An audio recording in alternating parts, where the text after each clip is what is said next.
the challenge here is to talk about how we're going to maximise all of the opportunities that this unprecedented level of infrastructure investment is creating. So without further ado, hand you across to Nick Brown, who's chairman of the Urban Growth Company, to lead us off. Nick. Thank you very much, John, and good morning, ladies and gentlemen. Please move forward and join us. You'll hear so much better rather than the hubbub at the back. And the word is there's a golden ticket underneath some of these seats at the front. I haven't checked myself, but unless you move forward, you won't ever find out. So please do move forward. This session is how we create the ideal landscape for growth across the Midlands of the UK. And we've heard this morning from John Peace a very compelling vision of the opportunity that is there now and the opportunity to come. From Richard Cowell from Birmingham City of the opportunities that lie within the city and the development plans that are there. From Hugh Lewis from Solihull, describing how the development work of UK Central and specifically the hub creates a huge investment opportunity for the Midlands and specifically for that part of the Midlands as well. And then Andy Street giving us a very rapid overview but a very compelling overview of the transport connectivity that is possible for the West Midlands that exists now, but also joins together many of the historic gaps that have existed. And it creates a compelling network-wide vision for the whole conurbation in the West Midlands, connecting it both within itself but also to the East Midlands and to the rest of the country. And as a transport industry person myself, I find that hugely fascinating, A, because it's long overdue, and B, because it is doing the right thing, and because transport itself is a huge precursor to substantial economic development, and economic development driving jobs and homes and jobs developing and driving social inclusion, which is important as well to our whole region. So I would just like to add to the C's that have been mentioned by earlier speakers and say this is compelling connectivity, which will give us compelling connectedness right across our region. But without further ado, I'd just like to introduce the panel here, and there's still seats available at the front. The golden ticket has not yet been found, so please move forward as you wish. Starting at the far end, Sir John Peace, who's the chairman of the Midlands Engine, followed by John Collins, the leader of Nottingham City Council, Richard Cowell, one of the directors of development in Birmingham City Council, and a more than worthy substitute for Jamie Kerr, Councillor Ian Court's deputy leader of Solihull Borough Council, who has been instrumental in the establishment of the UK Central concept and specifically around the UK Central hub. So I think I'd like to start, Sir John, with the vision that you created and identified for us. There's a lot of momentum in the economy now. How and why are we attracting growth, and how do we keep that pace or even accelerate that pace of momentum going? Well, thank you very much. And I think what you did in your opening remarks was to summarize very well the momentum, the sense of excitement and opportunity that is clearly here in the Midlands today. And I think we highlighted in the presentations, each presentation this morning has already brought out many of those qualities that makes this region such an investable place. We talk very much about growth, the importance of growth, not only to the Midlands, but to the UK economy. And we have a clear vision for growth. We talked about connectivity. Andy Street talked about some of the exciting things happening in the West Midlands Combined Authority. Connecting the Midlands together, not just north-south, but east-west, is crucially important to growing the economy. We've recognised the importance of skills and actions that we're taking to improve skills, not just for our young people, but beyond that as well. We know we've got to build houses, 600,000 new homes between now and 2030. We've talked about the important role our universities play, but it's connecting this together which really amplifies the opportunity that we have. Okay, thank you. And Richard, if I could just turn to you, I mean, could you just sort of outline a little bit more about how that connectivity, and then perhaps to John, how we can connect with the East Midlands and bring the East Midlands and the West Midlands together for the rest of the country as well? So I think the sort of key starting point is that High Speed 2 will be that national network that the country really needs to connect up its regional centres. It's not just about connectivity to London, it's about connectivity north and to the east as well. And I think that's kind of the catalyst for then local infrastructure investment. And for us as a region, that's going to be absolutely fundamental to opening up those opportunities and also making the most of that growth potential. So investment in the Midland Metro tram, which will go through Birmingham City Centre out to the Black Country, but also through East Birmingham, North Solihull to the airport. And clearly that then connects into the wider local transport suburban rail networks, which are going to be absolutely key to getting people to move around, but also open up those development opportunities. So I think it's a combination of things, both the investment nationally, but also then investment locally to connect in people to the jobs, open up opportunities for housing and other investment that's going to be really key so we can maximise that potential. Okay. And John, from the East Midlands perspective? It's a similar picture, which is investment in infrastructure drives growth. HS2 and the hub at Toton, of all of the stations up and down the network, it's the station that's predicted to drive the most local economic growth. And the challenge for us is to make sure that we maximise that potential and that we're encouraging the right kind of development, but also that we're linking the hub station to Derby, Nottingham, Leicester, that we're actually making it easily accessible for people who live in and around. Because ultimately, you know, the ability to be able to get to Birmingham in about 20 minutes on HS2, to be able to go up to Sheffield in half an hour, Leeds in less than an hour, in comparison with the kind of journey times that people experience now, it will be absolutely transformatory. And you know, we need to build on what will be a fantastic network for the big cities outside of London. The challenge, I think, with HS2 is to change people's perceptions.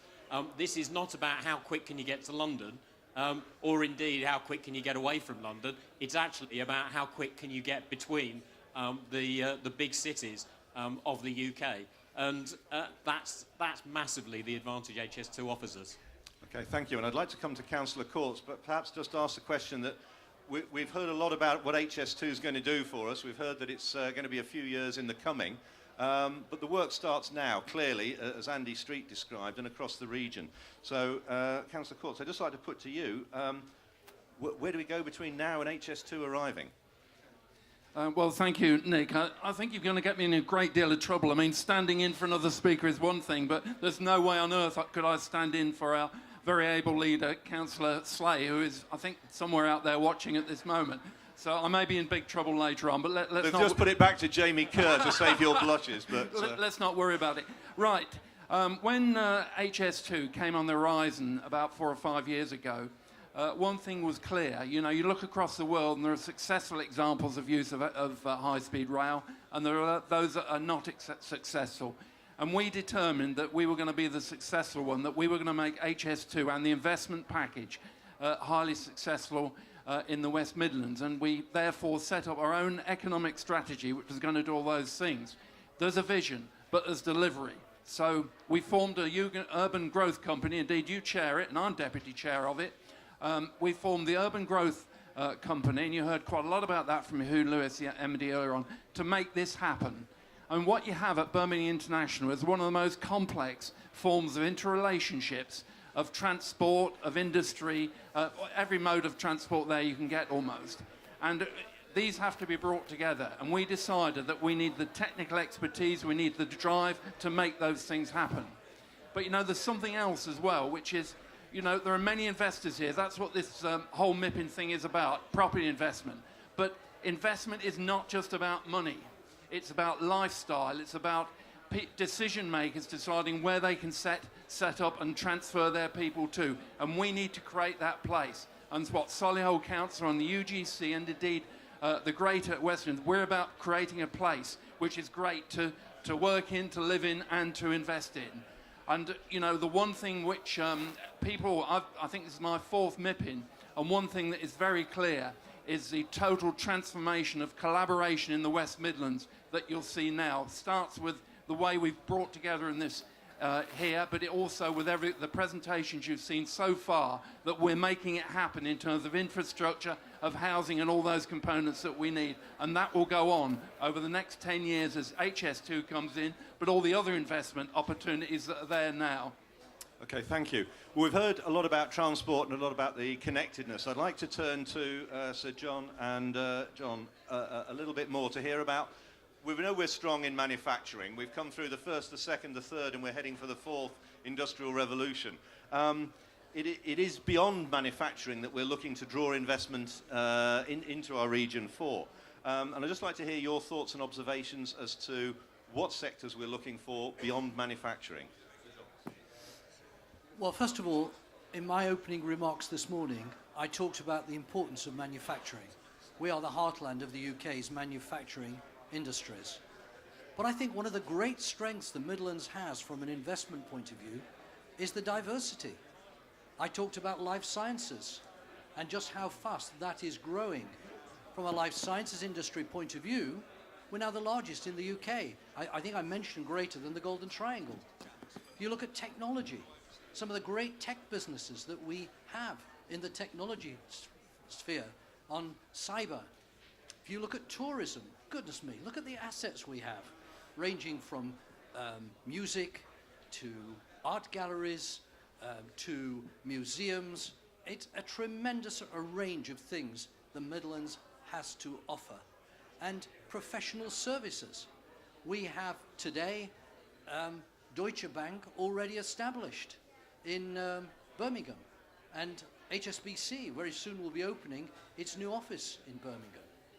It's an immense array of different industries, different sectors, different opportunities for investors. Okay. John. So I think you need to look at this at a couple of different levels. So the first level is, big picture, and for a city like Nottingham, it's about trying to identify key clusters. And for us, that's very much bioscience, that's very much culture, and light industrial. So, there are those kind of sectors that we're looking to promote and develop, but particularly around HS2 and the hub at Totem. What is particularly important for us is to look to create an environment where we're taking advantage of what will be a fantastic transport hub.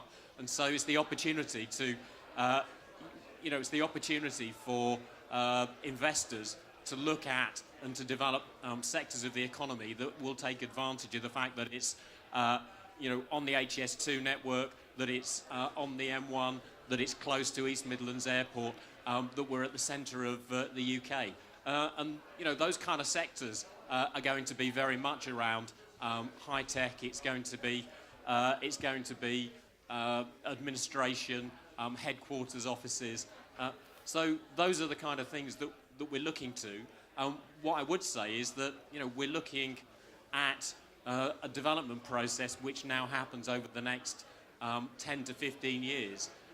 I think we have to be very careful not to be totally prescriptive about what we're expecting to develop there, simply because innovation is so rapid, the economy is changing so rapidly, that we can look forward and we can say, well, it's going to be this, but actually this might not be where it's at in 10 to 15 years' time. Thank you. I think that's very wise advice and a prescient sort of look to the future as how technology will enable us to develop more, and where we end up is not necessarily where we start from. But I would just pay tribute, having worked in the East Midlands myself, to see how in Nottingham and North Nottinghamshire the use of public transport, the Robin Hood line, the metro, would you ever build a metro system in a medieval city? Why not? And how successfully you've done it. So I think one observation I would make is that actually the Midlands is particularly good at taking what it's got, applying current and future technology and making a very good job of it. And I think that is also prescient for what will happen across the West Midlands as it has done in the East Midlands. I think my final question to the panel is a slightly mischievous, well, it's two questions really. I think it's what are your expectations from the growth partnership of HS2, or do you feel you have enough momentum? It's really unfair because Jamie's not here, but do we feel we have enough momentum of our own? And the subsidiary question is, in this tweetable world, what is the one word you would like to leave with the audience here that says what your mission or what your desire is for how we work together, or what we need to make this opportunity that we have even more successful? So firstly, what do we need from the growth partnership going ahead?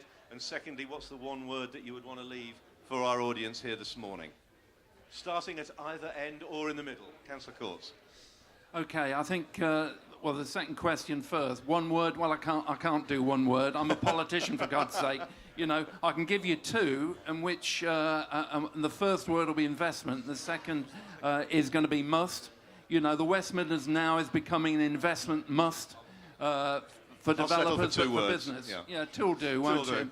I mean, in terms of what are we looking for, I mean, well, you heard from Lewis, the managing director of the growth company earlier on, that we have an agreement now with HS2 in terms of how we want to deal with the Triangle site, in terms of making it a place, in terms of making it, an investable proposition. What we need to do now is to go, and we will do, is to go through the next few years of design and construction so that we have a seamless process of place making, a place where people want to come and invest, work, and so on, and we will do that. Richard.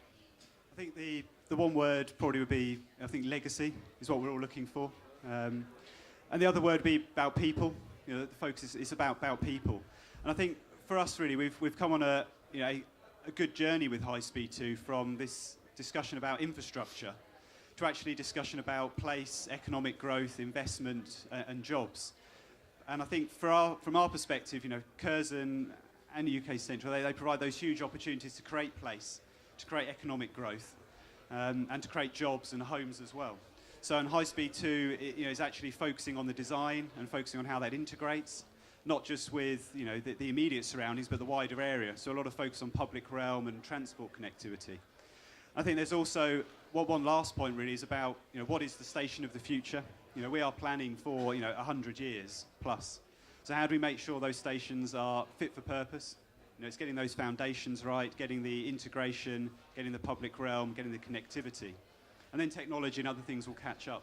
So I think, in the last few years, significant strides have been made, and I think we're in a very positive position regionally and as a city, Birmingham-wise, to invest in local infrastructure, unlock growth, and actually maximise the opportunity. Okay.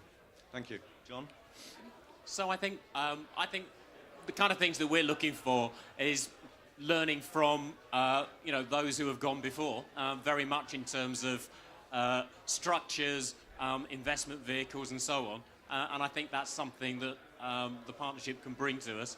I think that we're also looking for a degree of certainty, and I think it's important that government is clear about what they are and aren't going to invest in, so that we are then clear about how we raise the funding to do what we know needs to be done to maximise the opportunity and potential at Toton. In terms of the one word, I would say ambition. Ambition's really important because ultimately, it comes back to that thing about there are different models for what a high-speed station can be like, and it can be like East Midlands Parkway, or it can be the driver of major significant regional growth, and it's got to be that for Nottingham. Okay, thank you. So, John? I'm not a politician. Vision, ambition, be bold. Get on with it. Thank you very much. And ladies and gentlemen, there you've had it from some politicians and others, but a clear vision of what we're doing. And perhaps one image, to leave in your minds at the conclusion of this session was that picture that Andy Street had in the bottom left-hand corner of some of the city fathers of Birmingham, the golden statue, and they're looking at a plan. It might have been a few years ago a plan of the alignment of where HS2 went, but actually it's probably an economic development plan for the Midlands of the UK, and perhaps that's the image we take in our minds. And those who've gone before us, who've used vision and ambition in particular to achieve great things for the Midlands, we can likewise, and my word is collaborate. Thank you very much indeed.